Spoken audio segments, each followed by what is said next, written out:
Bismillahirrahmanirrahim. Assalamualaikum warahmatullahi wabarakatuh. Alhamdulillah, Salam. wassalatu wassalamu ala rasulillah wa ala alihi wa ashabihi wa man ittaba'ahu huda ma ba'd.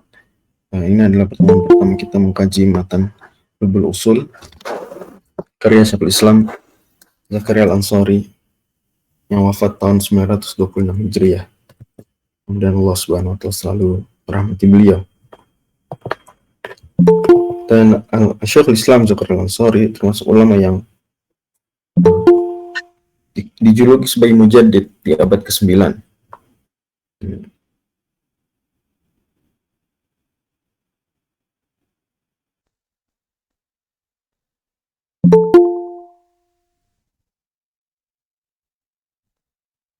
Karena itu juga beliau disebut Syekhul Islam.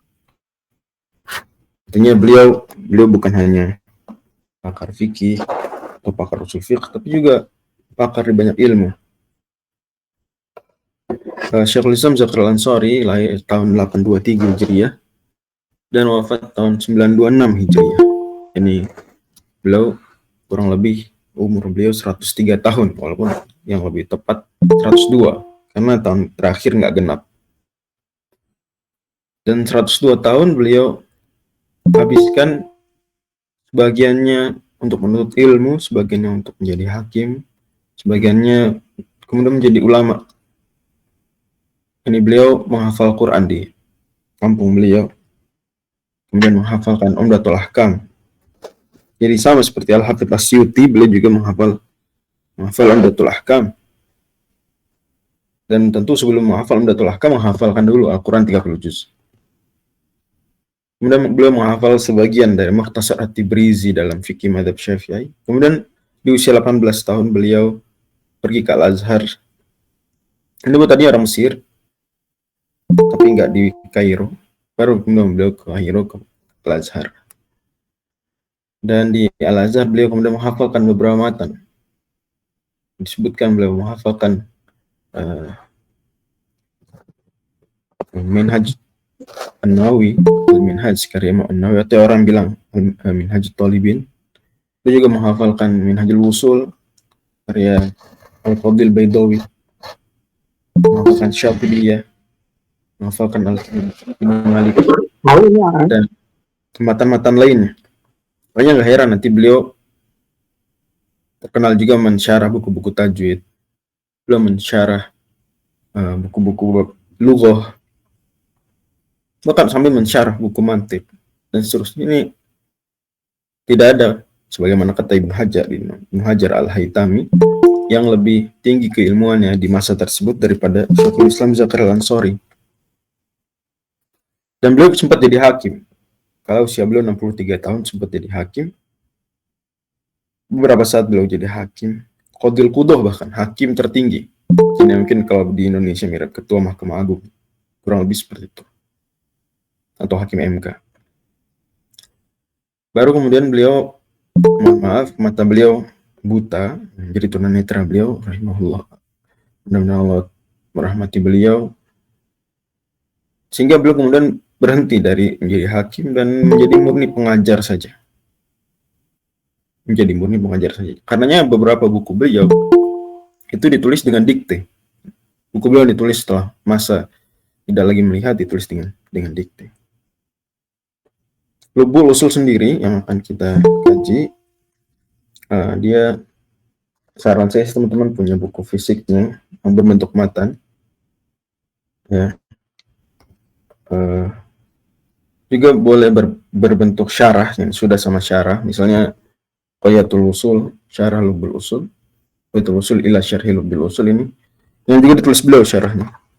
Jadi beliau menulis matan dan menulis syarah sekaligus.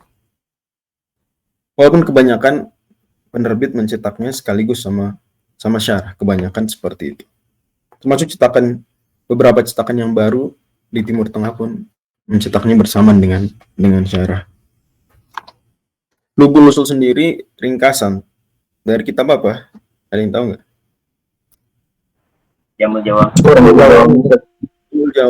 Jamul Jawami. Jadi kalau saya tulis di sini,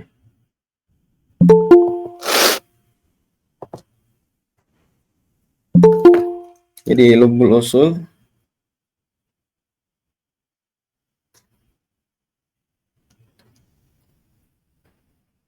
Itu ringkasan dari Jam'ul Jawami. Jam'ul Jawami kata siapa yang nulis Jam'ul Jawami? Al-Imam Tajuddin Subki. Tajuddin As-Subki atau kadang disingkat dengan Ibnu Subki. Ini kalau As-Subki saja bapak ya, Al-Imam Taqiyuddin As-Subki. Kalau anak Tajuddin As-Subki dan sering disingkat Ibnu Subki, Al-Imam Ibnu Subki. Yang wafat tahun 771 Hijriah. Wafat tahun 771 Hijriah. Dan Jamul Jawami itu ringkasan dari lebih dari 100 zuha amiatin. Lebih dari 100, sekitar 100 buku-buku usul fiqh. Apalagi Al-Imam Ibnu Subki itu menulis Jam'ul Jawami setelah sudah menulis syarah terhadap 2 matan usul fiqh terpenting waktu itu. Jam'ul Jawami ini ditulis oleh beliau setelah beliau menulis 2 syarah terhadap 2 matan. Syarah masing-masing, 1 syarah kepada masing-masing matan. Apa saja yang matan yang dimaksud? Yang pertama, 2 matan usul fiqh terpenting waktu itu. Minhajul Wusul. Beliau membuat syarah judulnya Al-Ibhaj. Al-Ibhaj. Syarhil Minhaj. Ini kalau yang fikih Al-Ibtihaj, kalau yang usul Al-Ibhaj. Minhajul Wusul karya Al-Qadil Baydawi. Kemudian 1 matan lagi yang sangat penting waktu itu, bahkan ada beberapa ulama mengatakan tidak boleh berfatwa kalau belum hafal matan itu. Apa? Satu lagi matannya. Mukhtasar Ibnul Hajib. Ya, insyaallah. Mukhtasar Al-Muntaha atau juga disebut Mukhtasar Ibnul Hajib. Mukhtasar Al-Muntaha. Ditulis oleh Al-Imam Ibnul Hajib. Kalau Al-Qadil Baydawi wafat tahun 685, kalau Ibnu Hajib wafat tahun 664. 664 ini 685, ini 771. Oke. Dan waktu itu ya bersaing kuat ini 2 matan. Tapi beliau di masa hidup beliau Al-Imam Ibnu Subki mensyarah dua-duanya. Al-Ibhaj, syarah Minhaj, dan Mukhtasar Ibnul Hajib beliau syarah dengan judul kitabnya Raf'ul Hajib. Dan dua-duanya bisa kita baca. Dua-dua buku ini, Raf'ul Hajib dan Al-Ibhaj, bisa dibaca. Guru saya sendiri, Syekh Profesor Hisham As-Sa'id, waktu awal sekali saya program sarjana, beliau nyuruh saya membandingkan Rawdhah dengan Minhajul Wusul. Kemudian beliau nyuruh syarahnya adalah Al-Ibhaj. Tapi saya bilang, Syekh, Al-Ibhaj ketebelan. Ada saran lain. Akhirnya beliau sarankan Nihayatul Usul. Ini waktu itu saya nganggap Al-Ibhaj susah waktu masih tahun berapa berarti? 2012, sekitar 11 tahun lalu. Nah, sekarang kita perlu tahu dari mana bisa nih 2 matan ini kemudian kok sebegitu pentingnya. Tentu kita harus tahu dulu bahwa buku usul fiqh yang pertama ditulis oleh Imam Asy-Syafi'i. Judulnya Ar-Risalah. Imam Syafi'i wafat tahun 204 Hijriah. Dan banyak buku usul fikih setelahnya, tetapi yang terpenting ya di kalangan Syafi'i ya. Begitu juga bahkan di kalangan mutakallimin, dan 4-4-nya di Syafi'i. Adalah 4 buku yang dijuluki oleh Imam Ibnu Khaldun sebagai Al-Aqtabul Arba'ah. 4 kutubnya usul fikih mutakallimin. Yang pertama judulnya Al-Ahad, boleh juga dibaca Al-Umad. Karya siapa Al-Ahad? Al-Qadhi Abdul Jabbar. Al-Qadhi Abdul Jabbar. Beliau Syafi'i dalam fikih. Kemudian ini buku disyarah dengan judul Al-Mu'tamad. Yang seperti ini pentingnya untuk dihafalkan. Ditulis oleh Al-Qadhi siapa? Abul Husain Al-Basri. Abul Husain Al-Basri. Abul Husain Al-Basri.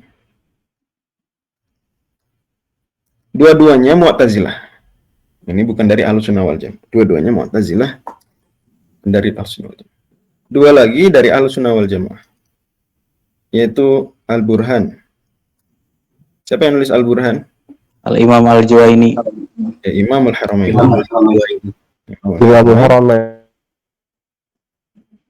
Ini yang Al-Haramain menulis Al-Burhan. Kemudian satu lagi Al-Mustasfa. Ditulis oleh Hujjatul Islam Al-Ghazali.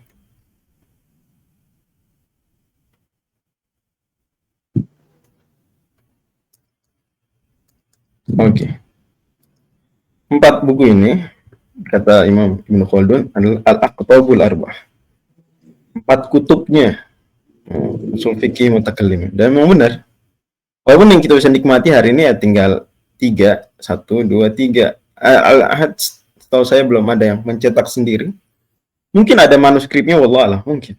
Tapi cukup sebenarnya dengan baca Al-Mu'tamad. Kenapa? Karena Al-Mu'tamad sudah syarah atas Al-Ahad. Itu bedanya. Al-Mustafa bukan syarah Burhan, walaupun hubungannya guru murid juga.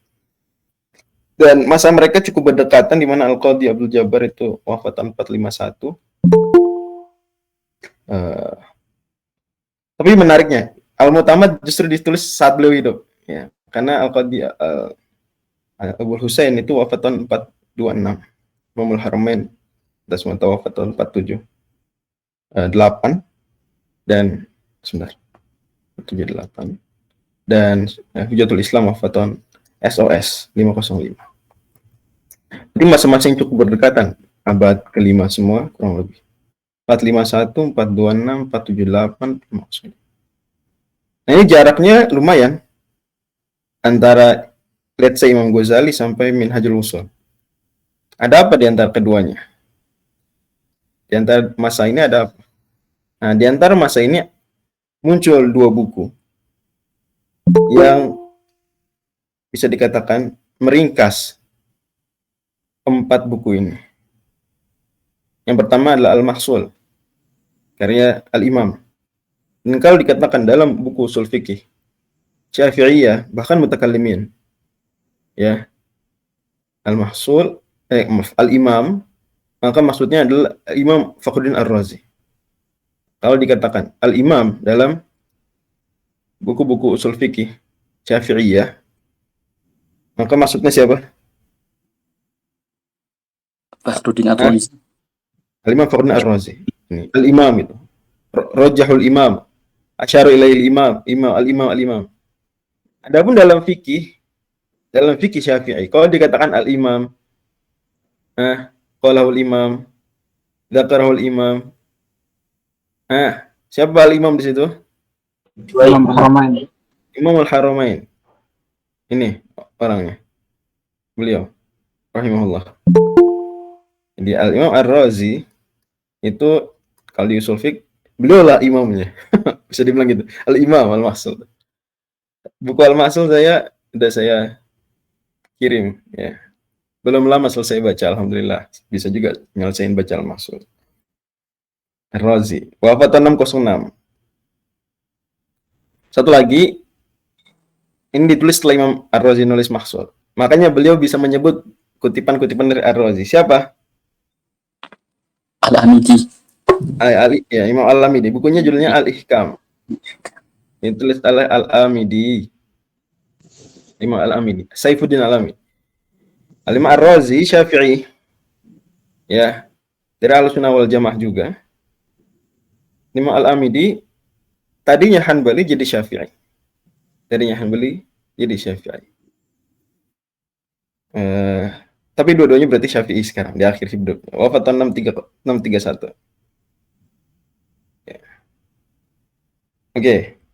Ntar dulu agak berantakan. Saya rapin lagi di sebelah. Di sini aja ya. Jadi 4 buku tadi itu apa aja tadi? Al-Ahad, Al-Mu'tamad, Al-Burhan, dan Al-Mustasfa. Ya. Salah. itu kan diringkas jadi 2 buku. Al-Mahsul dan Al-Ihkam. Nah, maka nanti dikenal oleh para ulama ada 2 madrasah dalam usul fikih mutakalimin juga. Madrasatul Razi dan Madrasatul Amidi. Nanti mutakalimin kan ada 3 mazhab di dalamnya. Mazhab apa aja dalam mutakalimin? Kalau usul fikih. Itu Syafi'i, mazhab Maliki, dan mazhab Hanbali. Ya. Syafi'i, Maliki, Hanbali. Al-Mahsul, Al-Ihkam. Nah, kelak Al-Ihkam itu madrasahnya lebih dicenderungi oleh Malikiyah dan Hanabilah. Ya, saya pernah bikin tulisan soal kenapa Hanabilah cenderung pada Al-Ihkam. Walaupun ya semuanya penting, cuma mereka cenderung. Malikiyah cenderung pada Al-Ihkam jelas. Kita akan tahu bahwa nanti Al-Ihkam diringkas oleh ulama besar Malikiyah namanya Ibnul Hajib tadi. Menjadi bukunya Muntahasul wal Amal. Muntahasul wal Amal. Siapa ulamanya? Ibnul Hajib. Al-Imam Ibnul Hajib. Nanti beliau ringkas lagi jadi yang tadi. Mukhtasar Al-Muntaha. Mukhtasar. Al-Mahsul diringkas oleh Imam Al-Armawi menjadi Al-Hasil. Imam Al-Armawi, Tajuddin Al-Armawi. Syafi'i juga. Kemudian diringkas lagi jadi Minhajul Wusul. Nanti insya Allah saya kirimin lebih rapihnya ya. Berarti bisa dipahami ya nasab kitab-kitabnya nih. 4 buku tadi jadi 2 buku, Al-Mahsul dan Al-Ihkam. Al-Mahsul jadi apa? Al-Hasil. Ditulis oleh Al-Armawi. Kemudian Al-Hasil diringkas jadi apa? Minhajul Wusul. Oke. Nanti Minhajul Wusul disyarah. Jadi apa tadi judulnya? Ibhaj. Al-Ibhaj. Al-Ibhaj. Oleh Imam Subki. Jalur 2, jalur sampingnya. 4 buku tadi jadi Al-Ihkam. Al-Ihkam diringkas jadi apa? Muntahasul. Muntahasul wal Amal. Karya Imam Ibnul Hajib, Maliki. Kemudian Muntahasul wal Amal diringkas lagi oleh orang yang sama, Ibnul Hajib juga. Ini bedanya dengan yang kanan. Jalur kanan tadi Al-Hasil tulisan Al-Armawi. Minhajul Usul Al-Qadil Baydawi. Kalau yang kiri enggak. Orangnya sama, Ibnul Hajib melakukan 2 kali. Al-Ihkam diringkas jadi Muntahasul wal Amal. Muntahasul wal Amal diringkas jadi Mukhtasarul Muntaha. Itu juga dikenal dengan Mukhtasar Ibnul Hajib. Jadi kanan kiri kita udah paham. Nah, baru dipertemukan 2 jalur ini lagi-lagi oleh siapa? Imam As-Subki, Imam Ibnu Subki, Tajuddin. Jadi buku Jam'ul Jawami. Tapi ingat, Jam'ul Jawami enggak cuma ringkasan dari Minhaj dan juga Mukhtasar Ibnu Hajib, enggak. Tapi setidaknya 2 buku ini merupakan sumber terbesarnya dari kitab Jam'ul Jawami. Jam'ul Jawami jadi buku Lubbul Usul. Nanti ketemu di sini ntar. Di tengah Jam'ul Jawami. Kemudian diringkas jadi Lubbul Usul. Dan kepahami. Bisa dipahami ya? Poin-poin ini apakah bisa dipahami? Bisa. Oke. Dan saya sengaja memulai dengan bahasan ini agar kita terbayang alurnya, terbayang arusnya, terbayang hubungan kitab-kitab terpenting dalam usul fikih. Ya. Oke. Terlalu saya bersihkan dulu.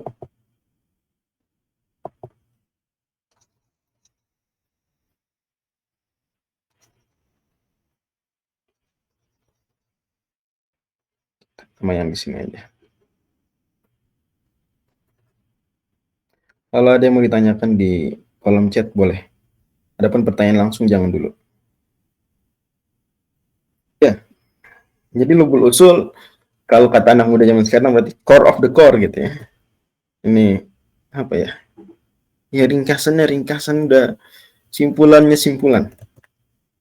Lubbul Usul. Sesuai dengan nama Lubbul Usul. Bismillahirrahmanirrahim, kata penulis.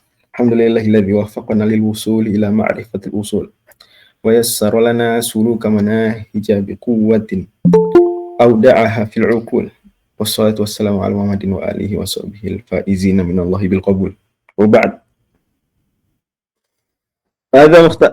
Ini pujian, beliau mengalami pujian kepada Allah Subhanahu wa taala. Dan dari pujian-pujian ini ada baratul istihlal.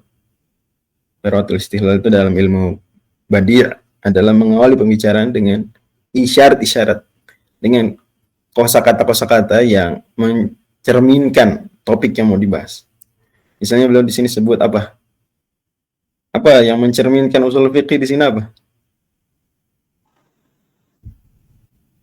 Coba ma'rifatul usul. Misalnya usul, manahij, Al-uqul. seperti itu ya. Oke. Dan seterusnya. Baik. Wa ba'du, adapun sesudah itu, dan kata-kata wa ba'du, kata Syekh kami, walaupun beliau Hanbali, kami kalau saya kutip hasil penelitian beliau, Syekh Khalid Al-Muslih, hafizahullah, kata beliau, wa ba'du ini populer di kalangan mutakhirin, adapun di kalangan mutaqaddimin yang populer adalah amma ba'd. Amma ba'du. Wa ba'du populer di kalangan mutakhirin. Dan Imam Syekhul Islam Zakaria Al-Ansari termasuk mutakhirin. Wa hadza mukhtasarun fil aslain. Ini mukhtasar dalam dua asal.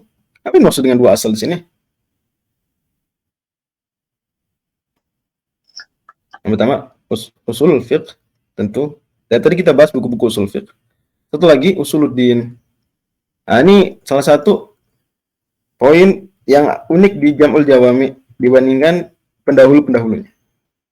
Kalau yang pendahulu-pendahulunya itu usul fiqh aja. Ya, di dalamnya ada masalah usuluddin urusan lain. Karena usul fiqh memang istimdadnya dari 3 ilmu din. Tapi enggak dijadikan satu bagian tersendiri, bab khusus. Enggak. Barulah di tangan Al-Imam Ibnu Subki baru tuh dimasukkan di bagian akhir pembahasan usuluddin. Pembahasan usuluddin. Tapi pembahasan usuluddin yang di akhir tentu sesuai dengan madhab akidah yang dianut oleh penulisnya.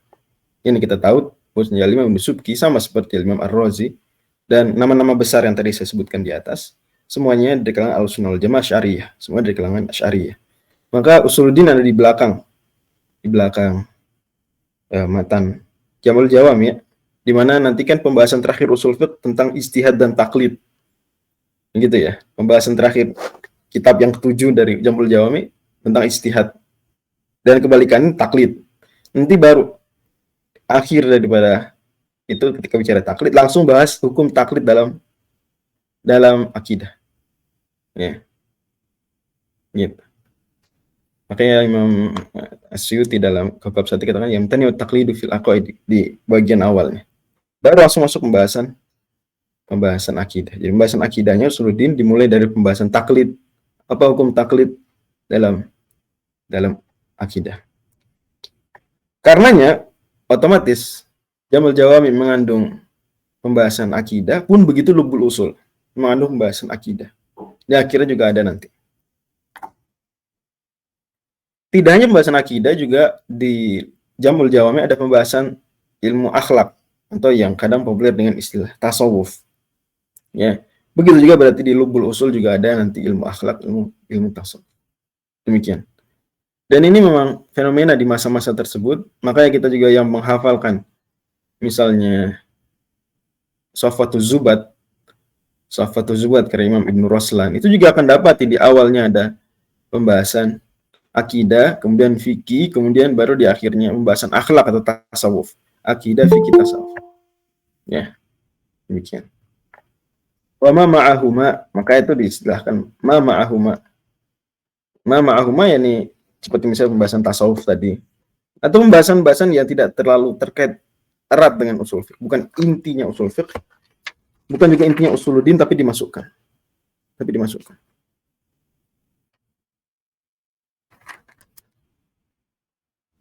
Misalnya contoh muqaddimah Nanti ada mukaddimah. Itu mungkin lebih ke ilmu mantik. Misalnya juga pembahasan tentang beberapa adab. Dan nanti tentu khotimah tasawuf. Itu maksud wa ma ma'ahuma. Jadi ma ma'ahuma ya ini contohnya mukaddimat, kemudian adab, misalnya adab berfatwa, dan tentang tasawuf. Wabil khusus tasawuf lah itu. Ya, wabil khusus itu. Kan itu jelas-jelas bukan usul fiqh, bukan usuluddin. Ikhtasartu fihi jam'al jawami lil 'allamah Taji Subki. Saya ringkas dari kitab matan Jam'ul Jawami karya Al-Allamah Taj ini. At-Taj maksudnya Tajuddin. Sudah saya sering katakan juga bahwa kalau ada mudhaf ilaih misalnya Tajuddin, maka cara ringkasnya adalah dengan menghilangkan mudhaf ilaihnya. Tajuddin. Ya. Hilangkan mudhaf ilaihnya. Kemudian mudhafnya dikasih alif lam jadi At-Taj. Misalnya kitab Fathul Bari jadi apa? Jadi Al-Fat. Al-Fat. Sini juga Tajuddin jadi At-Taj. Yang wafat tahun berapa tadi? Wafatnya beliau 771. Dan Masya Allah, ya, Syekhul Islam Zakaria Al-Ansari itu guru dan murid beliau ulama-ulama top memang. Ya, ulama-ulama top. Beliau diapit, ya, terkenal ungkapannya. Syekhul Islam Zakaria Al-Ansari itu diapit oleh 2 Hajar dan 2 Jalal. Syekhul Islam. 2 Hajar dan 2 Jalal. Siapa 2 Hajar dan 2 Jalal? Ini Hajar, Jalal. Siapa yang dimaksud dengan Hajar yang di atas nih? Menjadi guru beliau? Siapa? Ibnu Hajar Al-Asqalani, Al-Hafidz Ibnu Hajar Al-Asqalani, wafat tahun 852. Dan dimaksud dengan Hajar yang murid beliau siapa? Al-Haytami. Hajar Al-Haytami, wafat tahun 974. Dan yang dimaksud dengan diapit oleh 2 Jalal, yakni guru beliau Jalal, murid beliau Jalal. Siapa Jalal yang di atas? Yang jadi guru Jalaluddin Mahalli. Jalaluddin Al-Mahalli, Imam Al-Mahalli. Dan siapa yang dimaksud dengan Jalal murid beliau? As-Suyuti. Jalaluddin As-Suyuti. Ya, Al-Hafidz As-Suyuti. Wafat tahun 911. Nah, ketersambungan berarti beliau nggak berguru ke Tajuddin As-Subki, wajar. Kan beliau lahir tadi tahun 823. Nggak ketemu lah dengan 771. Nggak ketemu. Ya. Nggak ketemu. Tapi beliau berguru ke Jalaluddin Al-Mahalli yang Jalaluddin juga kepada Ibnu Hajar Al-Asqalani. Ya. Kemungkinan besar Jalaluddin Al-Mahalli, seingat saya beliau pensyarah dari bukunya Jamul Jawami, jadi tersambung. Wa abdaltu minhu ghairul mu'tamadi. Saya ganti tapi ada yang enggak mu'tamad. Jadi menurut Syekhul Islam Zakaria Al-Ansari masih ada di Jamul Jawami yang enggak mu'tamad. Masih ada. Wajar karena Jamul Jawami itu termasuk genre buku usul fiqh al-jami' bainat tariqain. Al-jami' bainat tariqatain. Jamul Jawami termasuk buku menggabungkan 2 metode. Metode yang pertama metode apa? Mutakallimin, metode kedua metode fuqaha. Jadi wajar kalau di dalamnya biasa gitu, buku-buku fikih perbandingan kadang mengandung pembahasan-pembahasan yang tidak mu'tamad. Wajar. Ya. Apalagi kalau penulisnya mengemukakan ikhtiar sendiri, ya udah ikhtiar itu. Wa abdaltu minhu ghairul mu'tamadi. Jadi saya ganti yang enggak mu'tamad. Makanya saya tanya guru kami, ya, Syekh Dr. Labib, atau beliau kalau buku usul fikih yang paling banyak mu'tamadnya, bisa diandalkan, cari mu'tamad, usul fikih madzhab Syafi'i, lubul usul. Tadinya dulu sekali saya pikir waktu masih S1 adalah Nihayatus Usul, karena Imam Isnawi itu dia di Muqaddimah Nihayatus Usul menjanjikan saya akan sajikan usul fikih madzhab Syafi'i bagaimana aslinya. Begitu. Tapi kemudian setelah saya tambah umur, membaca lagi yang lain-lain, enggak juga. Di dalamnya ada juga yang enggak mau tamat. Misalnya masalah qiraat syadzah misalnya. Masalah qiraat syadzah. Nah, wajar. Karena memang Minhajul Wusul sendiri ada beberapa yang enggak mu'tamad madzhab Syafi'i. Ini di dalamnya wajar ulama usul fiqh kadang mentarjih dengan sendirinya. Tapi kan mazhab ya mazhab. Pendapat pribadi. Gitu ya. Makanya adalah penting mengkaji lubul usul. Wallahu a'lam. Misalnya sebelum Jamul Jawami, kan Jamul Jawami ada yang enggak mu'tamad. Lubul usul. Wal wadih, begitu juga ada yang kurang jelas. Ya menurut Syekhul Islam Zakaria Al-Ansari ada yang kurang jelas, maka saya perjelas. Ma'aziyadatin hasanah, tapi saya tambah. Saya nggak cuma meringkas, tapi saya juga apa? Saya kasih tambah. Kemudian beliau berikan kode. Wa nabahtu ala khilafil mu'tazilati bi'indana wa ghairihim bil asahi ghaliban. Dan umumnya merojihkan pendapat yang mukhalifnya, yang lawannya, pendapat berbedanya itu adalah pendapat Mu'tazilah, maka saya bilang indana. Yani indana ma'syara ahli sunnah. Indana ma'syara ahli sunnah. Ya. Adapun kalau perbedaannya dengan Hanafiyah, perbedaan dengan selain Mu'tazilah misal, seringnya Hanafiyah, kadang dengan Zahiriyah, maka dengan Al-Asaf. Al-Asaf. Ghaliban, umumnya. Nanti beliau akan beberapa tempat jelaskan enggak gitu. Oke, sampai sini apakah bisa dipahami? Bisa, Ustaz. Oke, bagus. Alhamdulillah. Rempo. Dan di syarah di Ghayatul Wusul, beliau bilang bahwa dalam penulisan syarah nanti di Ghayatul Wusul, teman-teman mungkin ada yang punya buku Ghayatul Wusul, itu beliau akan banyak mengambil dari guru beliau, Imam Jalaluddin Al-Mahalli. Akan mengambil dari buku Imam Jalaluddin Al-Mahalli. Yaitu buku apa yang dimaksud? Buku apa? Badrut Thalib, Ustaz. Yang populer dengan judul Al-Badrut Thalib. Makanya, dan ini belum nggak lakukan ini cuma di Al-Badrut Thalib, enggak. Beliau juga dalam Fathul Wahhab. Itu juga kita seperti baca Kanzur Raghibin, judul yang populer dengan buku yang populer dengan judul Kanzur Raghibin. Ini Syarhul Jalaluddin Al-Mahalli Alal Minhaj. Ya. Juga begitu, beliau bilang di Fathul Wahhab, ya bahwa sumber terbesar beliau adalah Kanzur Raghibin. Sama di sini beliau juga katakan sumber terbesar adalah Al-Badrut Thalib. Karena yang disyarah sama, mirip lah, Jamul Jawami. Ini lubul usul ringkasannya. Begitu. Dan beliau puji guru beliau tersebut, ibaratnya, ungkapan-ungkapan beliau sangat bagus, dan seterusnya. Wasamaitu hurubal usuli rajimullahil qabul was'aluhu naf'a fa innahu khairul ma'mul. Saya namai buku ini lubul usul. Wa in hasiru maqsuduhu fi muqaddimatin wa sab'ati kutubin. Dan buku ini, maksuduhu ini maksudu lubul usul. Kembali ke arah yang ini.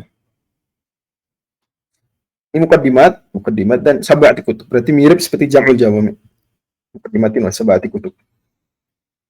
Yang pertama, al-muqaddimat usul al-fiqh adillatul fiqh al-ijmaliyah wa turuq istifadati juz'iyatiha wa halu mustafidiha.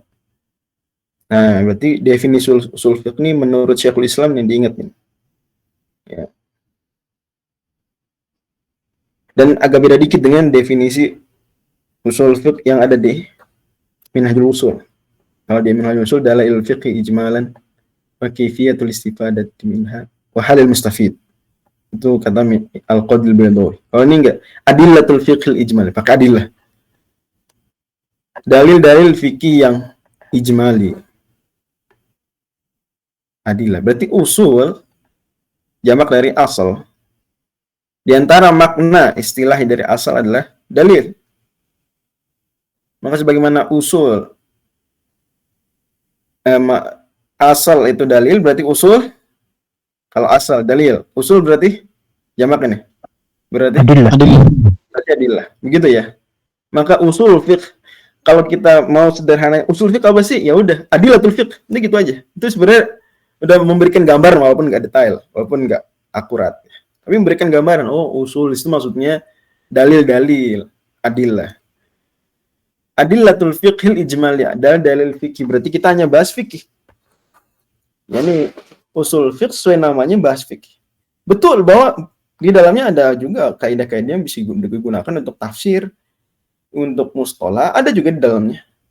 Ya bahkan untuk pembahasan akidah pun ada kaidah-kaidah bisa diambil dari situ. Misalnya masalah muhkam mutasyabih, masalah hadis ahad dan seterusnya. Tapi tetap pada akhirnya tujuan terbesar dari ilmu usul fiqh adalah masalah fiqh. Adalah masalah fiqh. Adillatul fiqhil ijmaliyah. Makanya nanti ketika mau bicara tafsir, ya kita pakai usul fiqh. Tapi nanti ulama juga menulis ilmu khusus usul tafsir misalnya.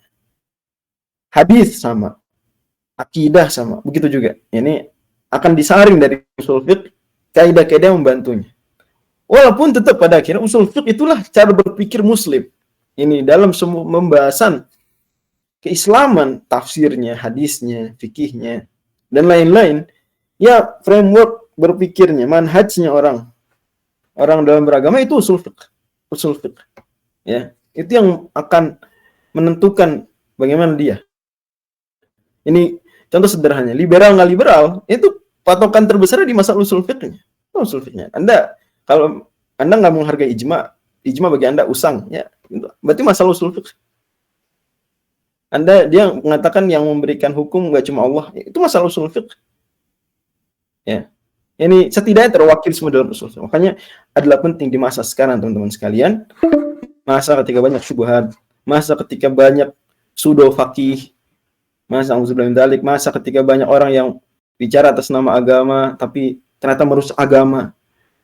Itu kita perhatikan betul masalah usul fiqh. Jangan main-main. Ustadz susah usul fiqh. Gak apa-apa, emang kalau yang bagus-bagus itu susah. Perjuangkan. Ya. Berikan waktu yang besar untuk usul fiqh.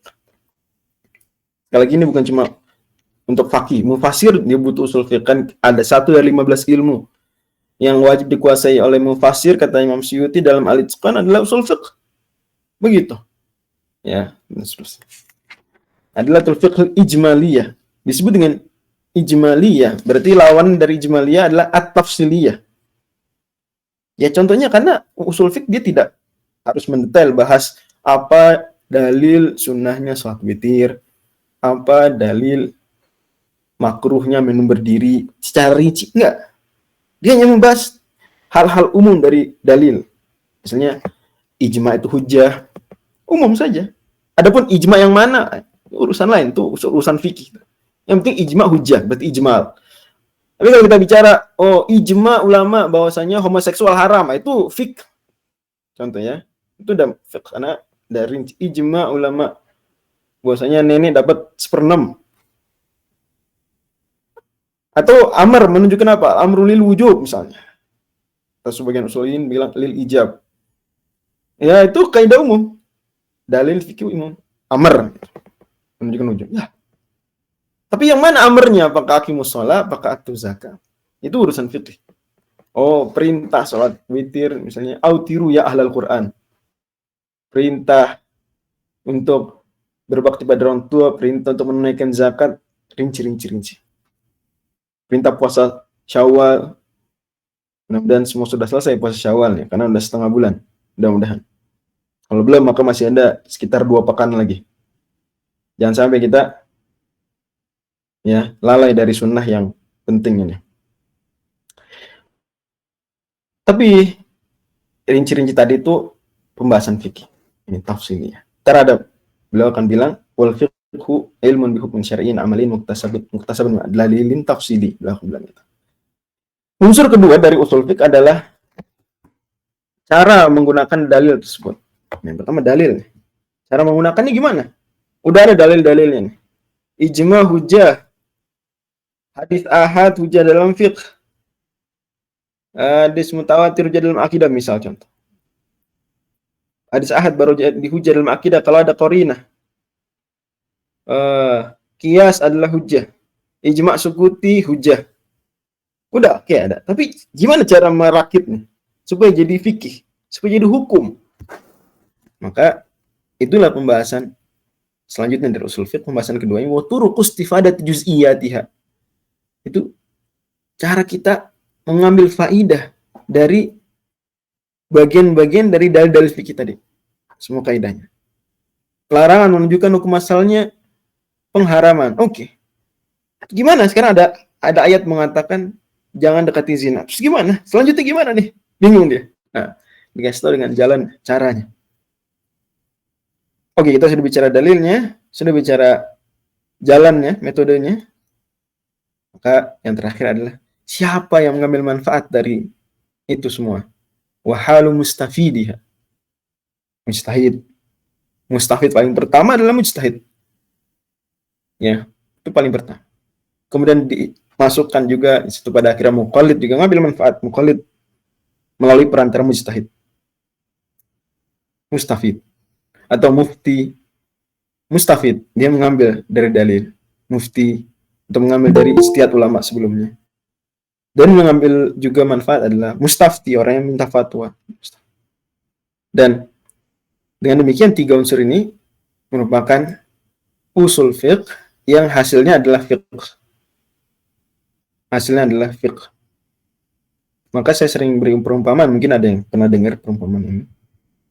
Hubungan usul fiqh dengan fiqh ibarat hubungan tukang nasi goreng. Kalau saya bilang tukang nasi goreng ya, nggak apa-apa. Gimana nasi goreng itu? Ini nasi goreng itu fiqh, produk akhirnya. Misalnya masalah fikih apa? Salat witir adalah sunnah, minum berdiri adalah makruh, puasa Syawal adalah sunnah. Contoh. Dan kita dapat puasa Syawal adalah sunnah. Itu kan seperti dia datang calon pembeli nasi goreng kepada abang-abang nasi goreng. Kemudian bilang, Pak, saya mau beli nasi goreng spesial. Kalau ini kita istilahkan, ada orang datang bertanya, saya ingin tahu apa hukumnya puasa Syawal. Ingin tahu apa hukumnya apa? Puasa Syawal. Itu nasi goreng, ya akan ngolah dulu sebelum menghasilkan.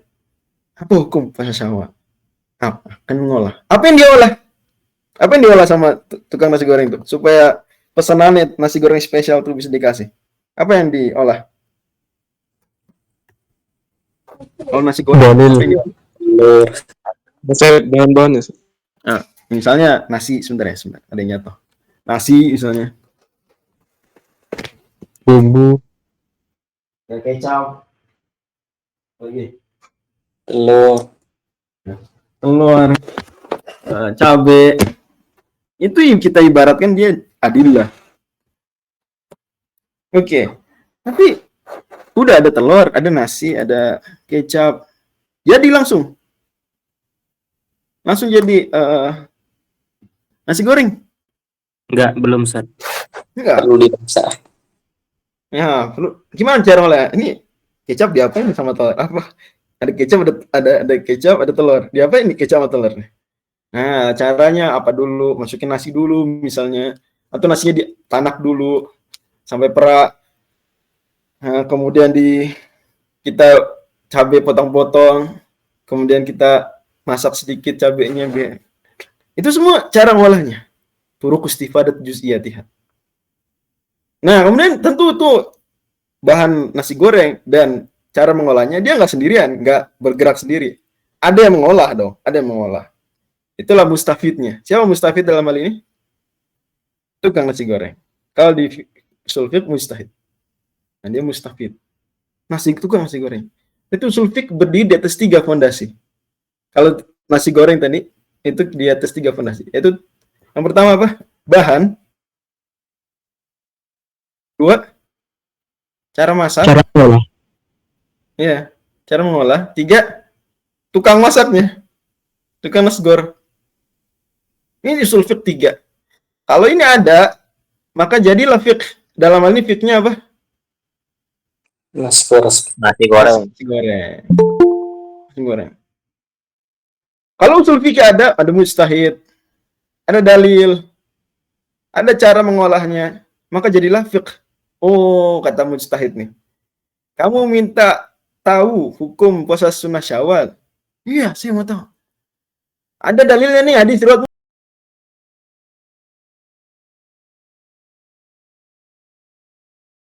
min Syawal karena kasiyami dahr. Oh, man shoma ramadhana thumma atba'ahu sittan min Syawal karena kasiyami dahr. Ini motivasi nih. Ya. Perintah. Oh, perintah misalnya dia bilang. menunjukkan kewajiban, tapi ini ada sorif, ada penggeser, ada pengalih. Apa pengalihnya?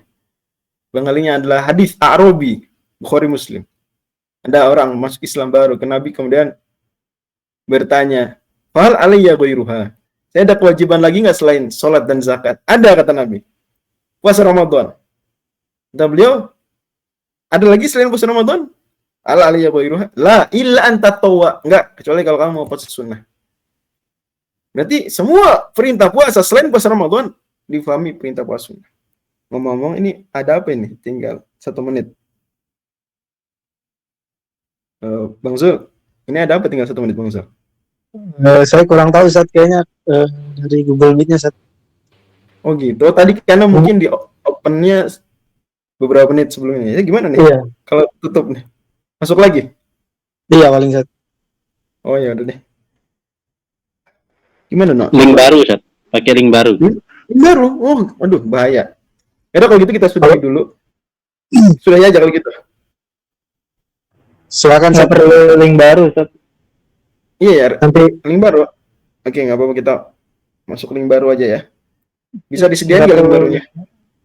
bisa Ustaz.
Hanya mungkin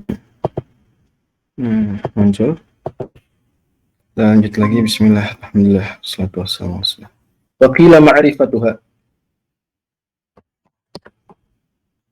Kata Syekhul Islam, qila, dan qila ini isyarat penguatan atau pelemahan. Gimana? Qila.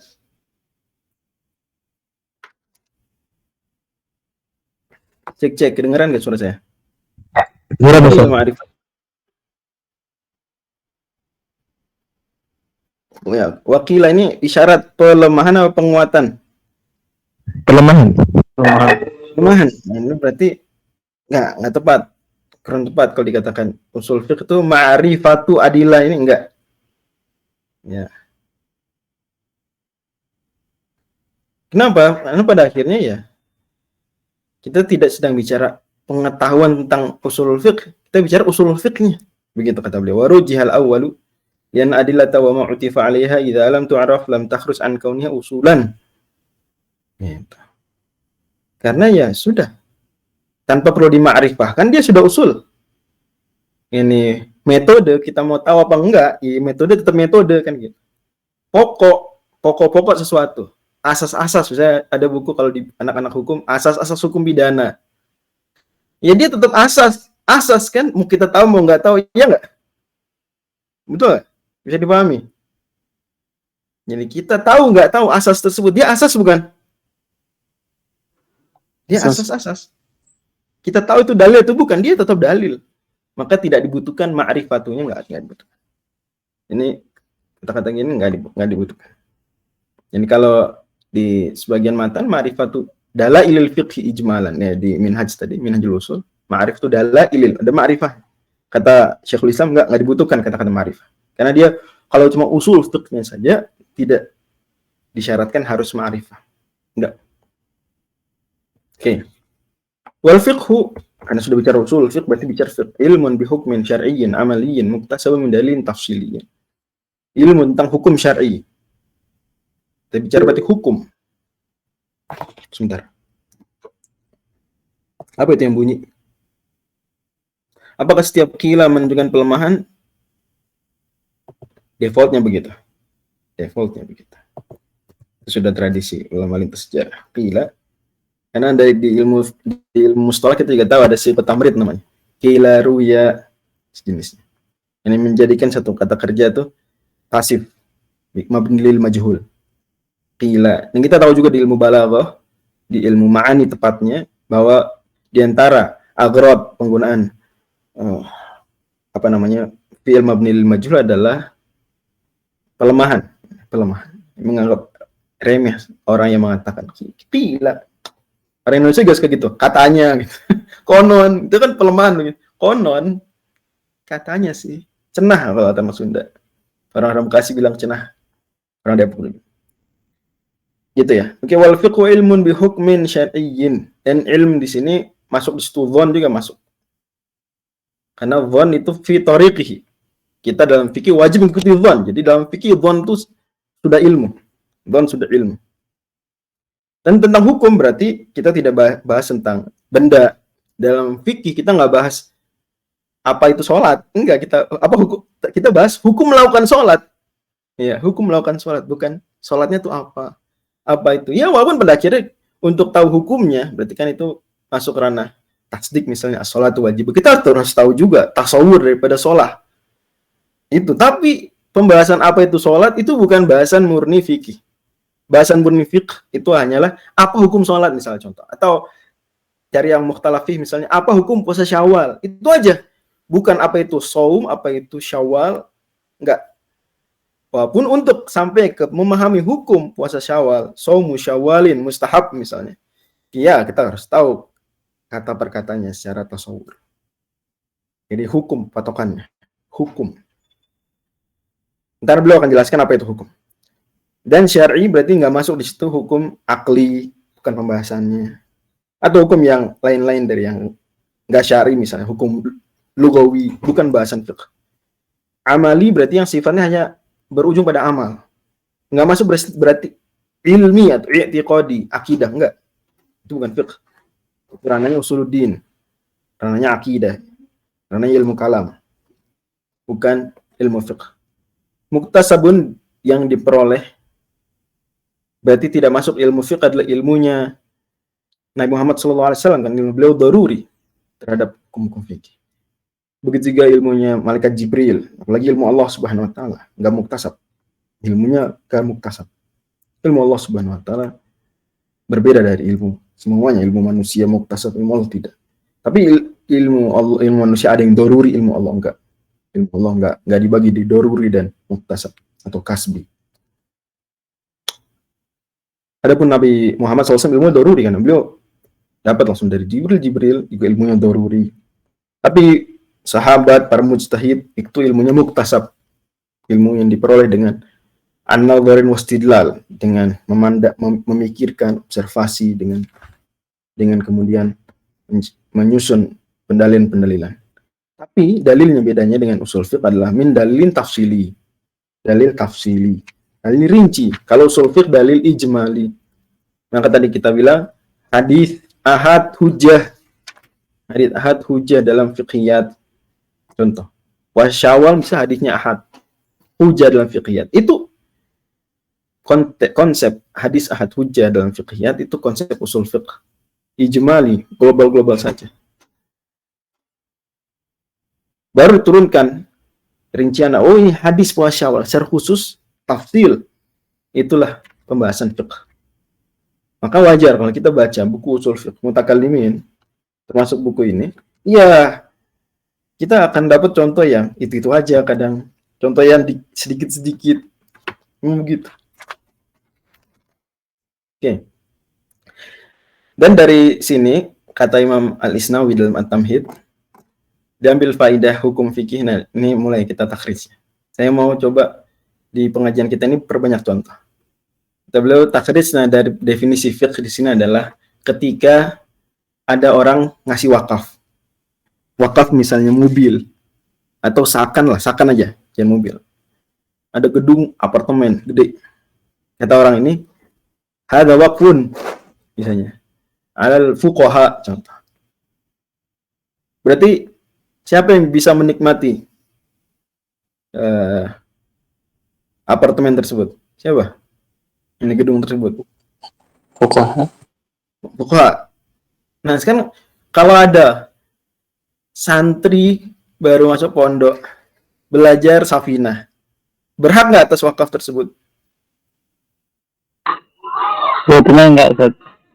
Enggak, demikian kata Imam Imam An-Nawawi juga dalam Syarh Muhadzab bilang enggak berhak. Ini orang baru belajar sebulan 2 bulan itu enggak. Yang berhak yang udah al-fadilu fil fiqh, yang udah gurunya, kiainya itu berhak. Kiainya berhak. Adapun santrinya baru masuk enggak. Adapun yang tengah-tengah, maka kata beliau, ya mufti berijtihad, dia kira-kira udah sampai ilmu belum biar mensyari'in amali muqtasimin dalil tafsir. Kira-kira. Tapi kata Imam Isnawi yang warok nggak usah. Yang warok cukup yang udah berilmu. Oke. Dan ilmu di sini nggak harus dia dapatkan dengan istihad, nggak harus. Cah dia dapatkan dengan taklid. Kayaknya begitu dulu. Insya Allah kita lanjut lagi pekan depan. Mudah-mudahan Allah berikan umur panjang, keberkahan dan ilmu. Dan mohon maaf saya tidak buka sesi diskusi khusus ya. Kadang-kadang mungkin buka, kadang-kadang enggak ya. Tapi di grup, insya Allah silakan kalau ada yang pertanyaan tentang usul fiqh, boleh. Ini agar grup kita itu, grup NMS nggak cuma fikih, tapi ada usul fiqhnya. Sangat diperkenankan. Dan mudah-mudahan Allah berikan kita keikhlasan. Allah ampuni salah-salah kita, Allah jaga ketakwaan kita dan tingkatkan terus iman dan takwa kita. Amin. Wassalamualaikum warahmatullahi wabarakatuh. Mohon maaf kalau Waalaikumsalam warahmatullahi wabarakatuh. Ustaz, khairan ya Ustaz.